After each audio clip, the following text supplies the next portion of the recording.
Ministers, Excellencies, members of national parliaments, of the European Parliament, State Secretary Meyer, who spoke so beautifully last night and hit the issues better than anyone could, and especially, ladies and gentlemen, supporters of ELNET, activists in this most worthy cause, and especially led by Larry Hochberg. Larry, you are a treasure. We are so lucky to have you.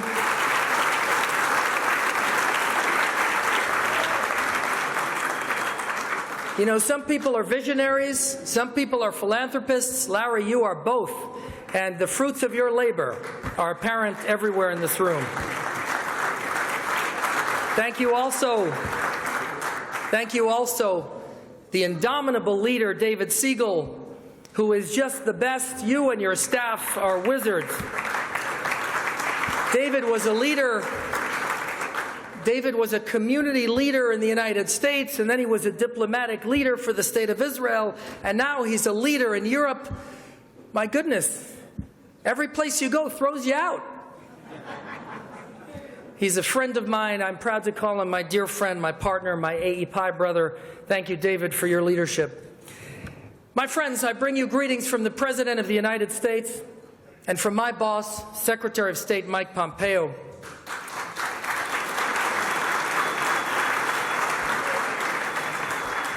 I'm proud to be a part of the Trump administration that is committed in unprecedented fashion to the fight against anti-Semitism, to the support of the Jewish people throughout the world, and to support for the State of Israel.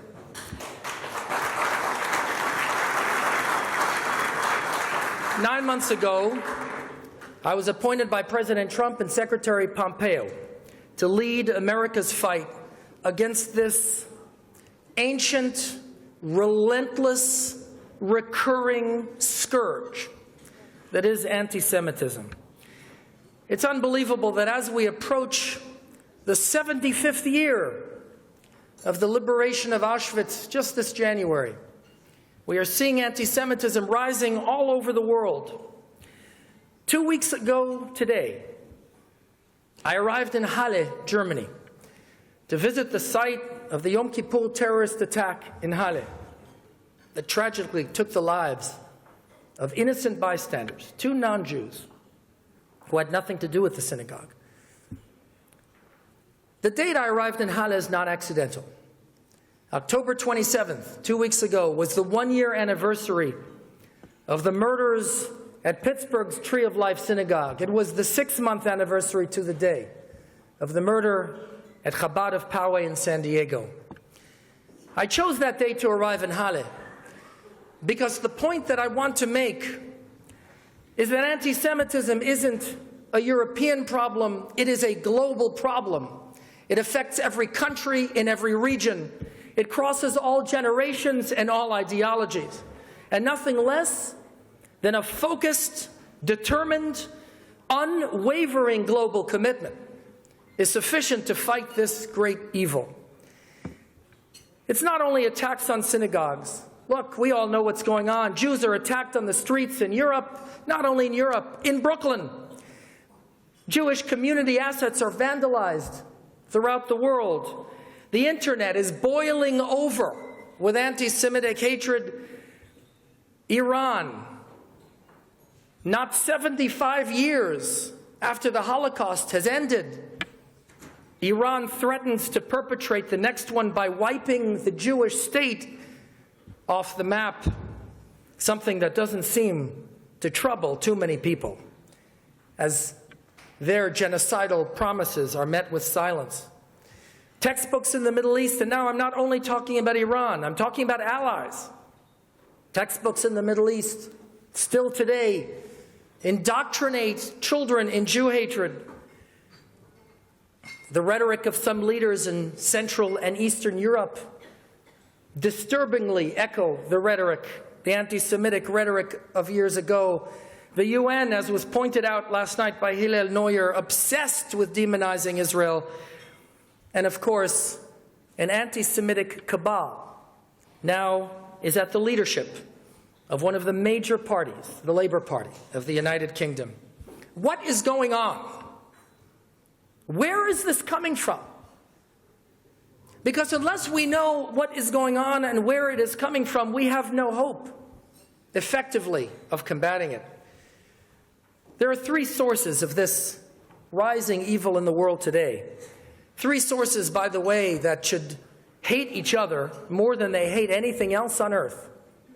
And yet, mysteriously, they're united by their hatred of the Jewish people, and united, I would argue, by something else as well. And that is the fundamental incompatibility of their values with everything on which the United States of America and France and the UK and Germany and so many other countries in the world was built. One source, of course, is the ethnic supremacist far right. This is the anti-Semitism of the torchlit marches from which we thought we graduated years ago. It's the anti-Semitism of the rabid racist chat rooms in the internet that lure and radicalize so many alienated teenagers. It's the anti-Semitism of fringe political parties on the right, not in government, but that are active and that foment disturbance in their countries. But what I want to talk about tonight, more than that, are the other two sources of anti-Semitism. Because when it comes to the far right, nobody seems to be confused. Everyone seems to understand what a neo-Nazi is. But with the other two sources of anti-Semitism, suddenly there is discomfort, there is hand-wringing, there is eggshell walking, there is nuance, as though one could nuance the hatred of the Jewish people. The second source of anti-Semitism is militant Islam. Nothing new about this. This is the anti-Semitism of the vicious sermons preached in some mosques by some radical imams. It's the anti-Semitism of shocking textbooks that look like you're reading something from Der Stürmer years ago. And it's the anti-Semitism of so many streets in so many countries. It is the reason, by the way, that I was strongly advised to remove my kippah right here on the streets of Paris when I emerged from a synagogue for Shabbat service Friday night. That was the reason. There's nothing complicating about it. There's nothing to nuance about it.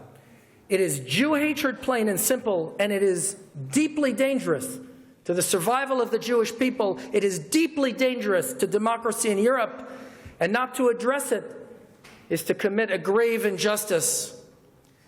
And then the third source of anti-Semitism is the anti-Semitism of the radical left, also an anti-Semitism met with hand-wringing and excuses, including in meetings I myself have had in Europe. Well, it's complicated, I'm sometimes told. It's often called the new anti-Semitism. The anti-Semitism that talks about colonialism, about Western power, about, of course, Zionism as being some kind of particularly pernicious form of backward nationalism. But I'm here to tell you, my friends, that there is nothing new about the so-called new anti-Semitism. It is the old anti-Semitism. It's simply rebranded and repackaged, presented with slightly different rhetoric.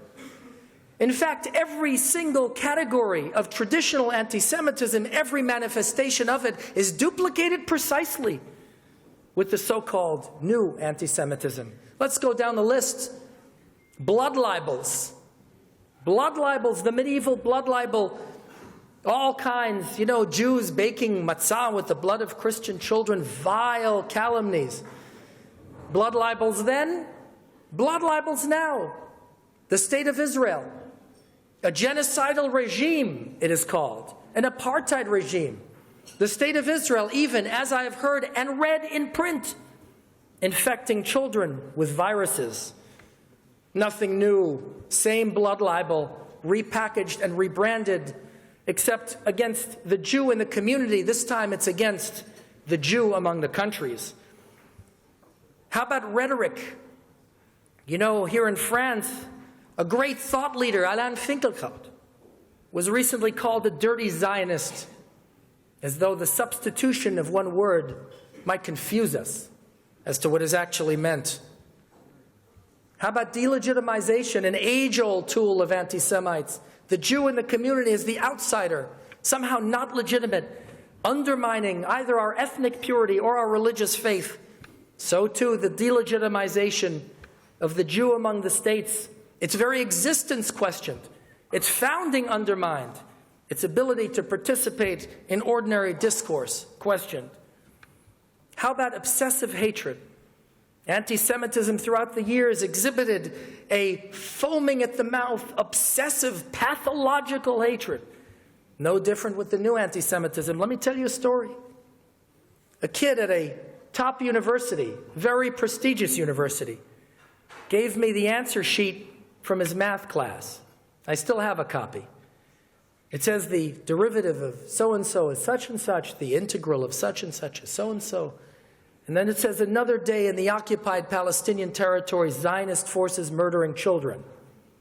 Then it goes back to math.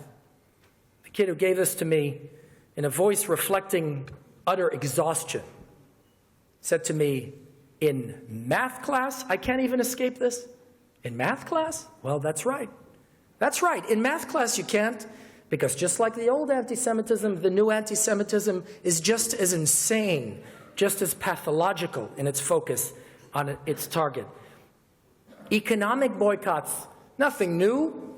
We've all seen the pictures of the brown shirts in front of stores, kauft nicht bei Juden. Well, what is the BDS movement if not that?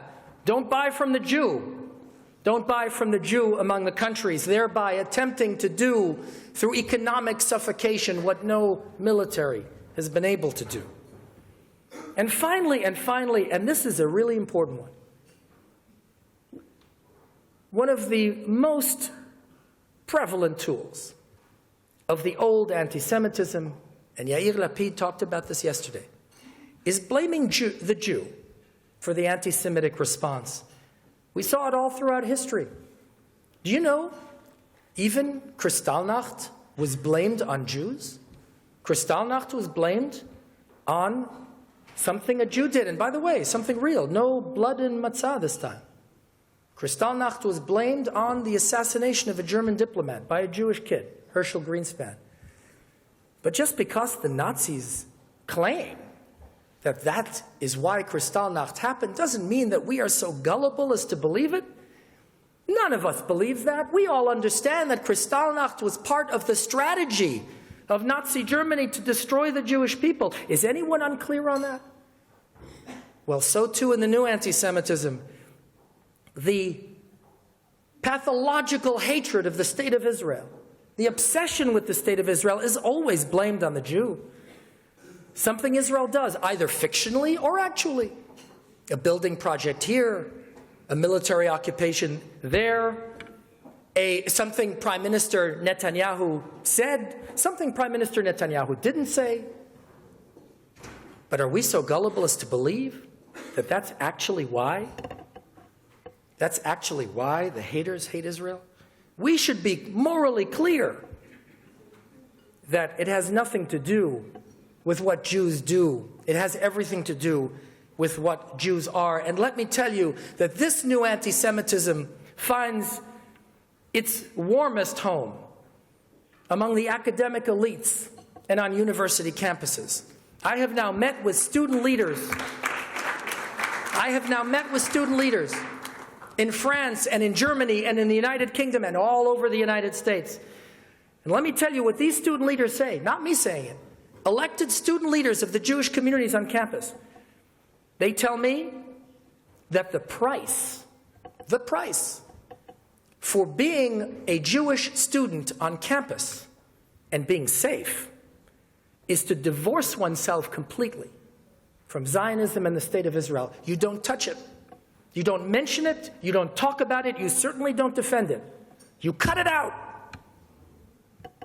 Would any of us think it is acceptable to demand of Jews that if they want to be safe, they have to divorce themselves from Rosh Hashanah, from Yom Kippur, from Shabbat, from Kashrut, from Jewish history?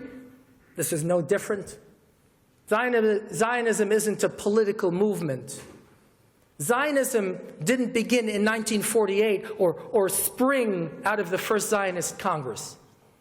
Zionism is old as the Jewish people themselves.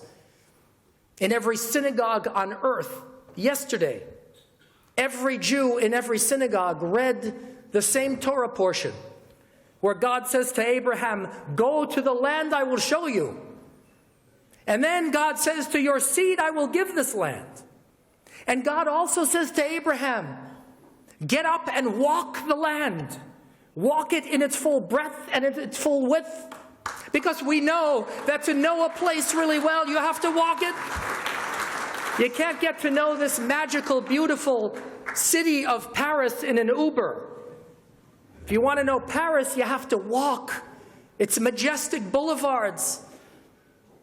And so in this portion, God says to Abraham, which is read in every synagogue, "Get up and walk the land because it will be yours."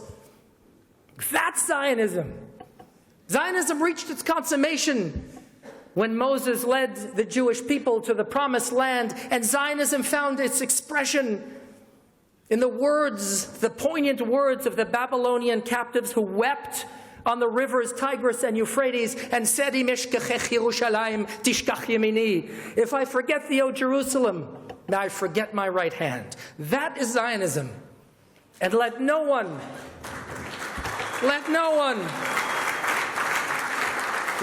tell a Jew that the price for his or her safety is to cut out a core piece of the fabric of the Jewish people and a central tenet of the Jewish faith. Let me tell you why this is so important. One of the most chilling meetings I've had in the last 9 months was with a UK Labour MP who walked out of the Labour Party because this MP said, "I won't sit at the same table with anti-Semites." This MP told me that this disaster we have in England all started on the campuses, but we did nothing because they were only students. And then it came into the Labour Party, but we did nothing because it was just a far-left fringe. And today they won and we lost, and I no longer have a political party. I want you to know my hair stood on end. And that means that we are now at a critical time, and posterity will ask of us questions. What did we do when this was happening? Did we stay silent? Kvoda Chavrat Knesset, member of Knesset, ask that very question. Or will we stand up and act? Now let me tell you something. There's a lot of bad news, and we're right to focus on the bad news. We're morally obligated to focus on it. But also, we are morally obligated to talk about the good news. And there is good news, really good news. The good news is that many leaders all across Europe understand the threat that this poses and are standing up and doing real things. Let me tell you what's going on right here in France. I'll start with France. And yes, I'm going to talk about good things France is doing. Do you know that in every police academy in France, every single cadet who's going to be a police officer in this country is now undergoing training in hate crimes, including anti-Semitism? Every single future judge and prosecutor in the country, in every academy for judges and prosecutors, is undergoing hate crimes training. And I want to thank my friend and colleague, Préfet Potier, who's leading these efforts. President Macron, thank you. He's great. He's great. Frédéric is fantastic. President Macron at the CRIF dinner 8 months ago, could not possibly have made a stronger statement about fighting anti-Semitism, extirpating it from France. And yes, also that anti-Zionism is anti-Semitism. The President of France said it, and I want to thank President Macron.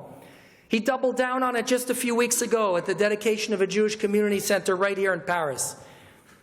And, of course, the Interior Minister, Castaner, in comment after comment, could not possibly make stronger statements. In Germany, Germany has federalized the fight against anti-Semitism. Do you know that not only is there a federal coordinator against anti-Semitism, but in 15 of the 16 German states, they have appointed a state anti-Semitism coordinator to introduce law enforcement training and education and curricula in schools. It's tremendous. And of course, there's the Bundestag. The German Bundestag, I want to thank the German Bundestag, voted that BDS is anti-Semitism. And in fact, they voted that it's reminiscent of the Juden boycotts of the 1930s. Thank you, German Bundestag.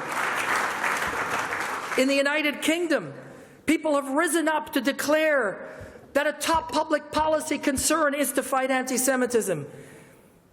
MP after MP has left the Labour Party, and we have Lord John Mann, now a Labour MP, who was appointed anti-Semitism coordinator for the entire country. And of course, Lord Eric Pickles, who said recently that if we only contain the scourge, we failed. Nothing less than a rollback is sufficient.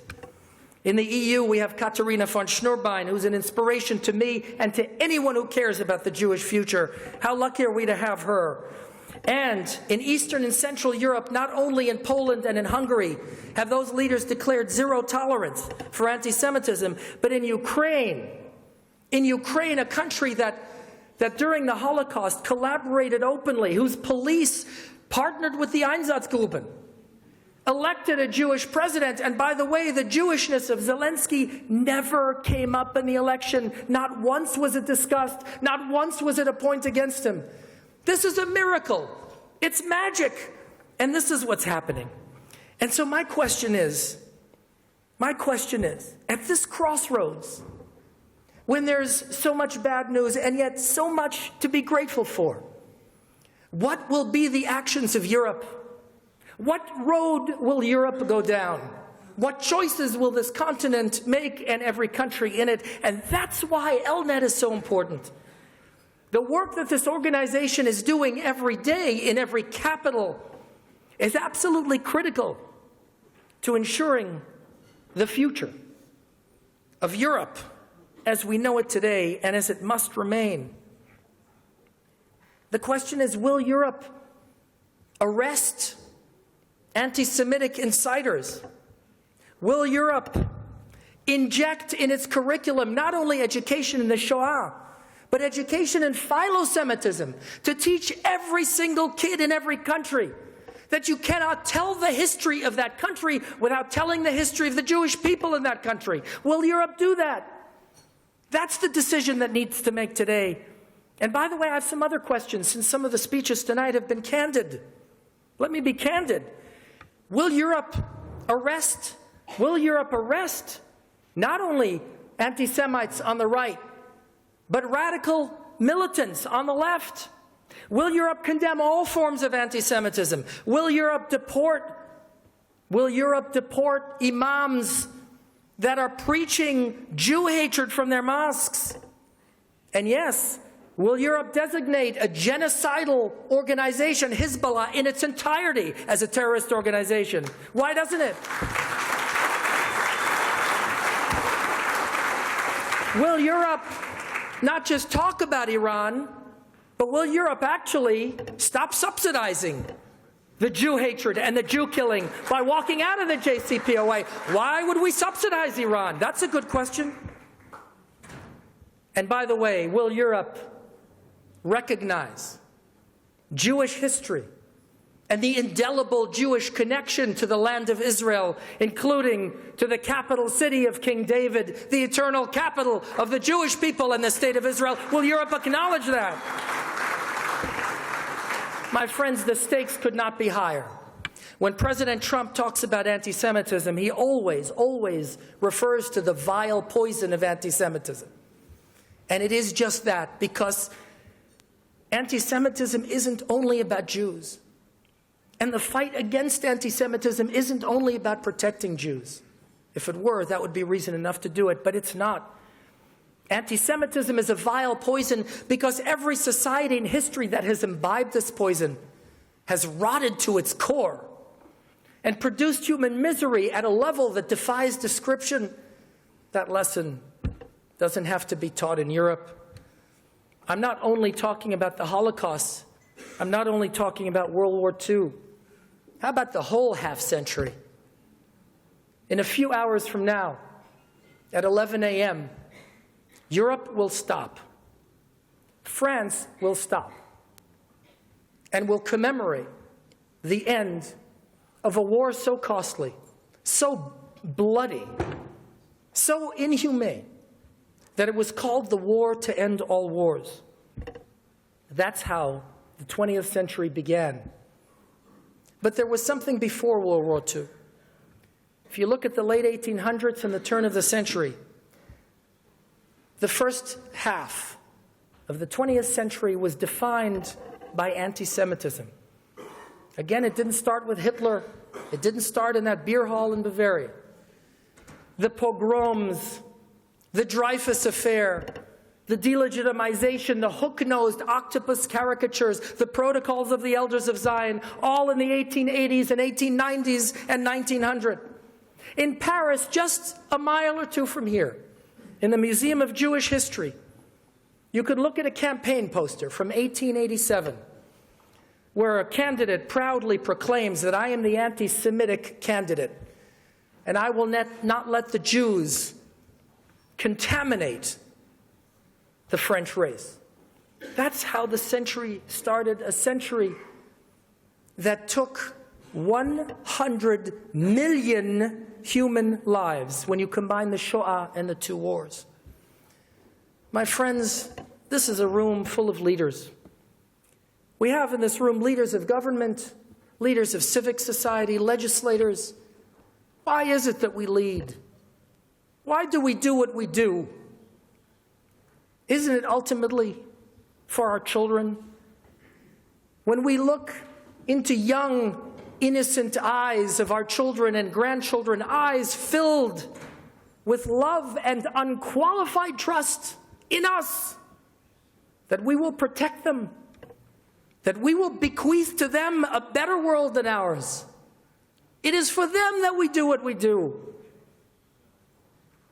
And God forbid should we betray that trust to posterity. You want to make the world a better place? You want to uplift humanity? You want to reduce human suffering? This is the first address. Let us stand together.